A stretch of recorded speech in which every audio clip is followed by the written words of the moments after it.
Hi friends, చూడండి ఈ విధంగా నేను ఎనువులకు నీళ్ళన్నీ పైపుతో పట్టుపెట్టుకుంటాను. దమ్ములకి దీనికి దానికి ఎనువులు వచ్చాయి కదా ఫ్రెండ్స్. మళ్ళీ ఎనువులు వచ్చి నీళ్ళు తినాయి. రాత్రి మా ఈనింది చెప్పాను కదా ఫ్రెండ్స్.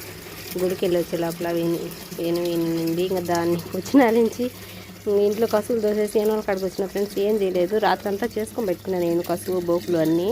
ఇంకేమో ఇంట్లో పని ఏం లేదు. నువ్వు పోయి పిల్లలకు దోసేసి అలా నేను పోయి ఎనువునంతా కడిగిన కదా ఫ్రెండ్స్. మళ్ళీ స్నానం చేసి తల పోసుకొని స్నానం చేసి ఆ తర్వాత పిల్లలకు దోశ చట్నీ కారం కూడా చేసి పెట్టేసిండాను. దోశ పోసి వాళ్ళ పిల్లలకి నీళ్ళు వచ్చినాయి. ఈ విధంగా ఫ్రెండ్స్ మా పూర్తి చిన్న వీడియో చూడండి ఫ్రెండ్స్. మీకు నచ్చితే లైక్ చేయండి ఫ్రెండ్స్.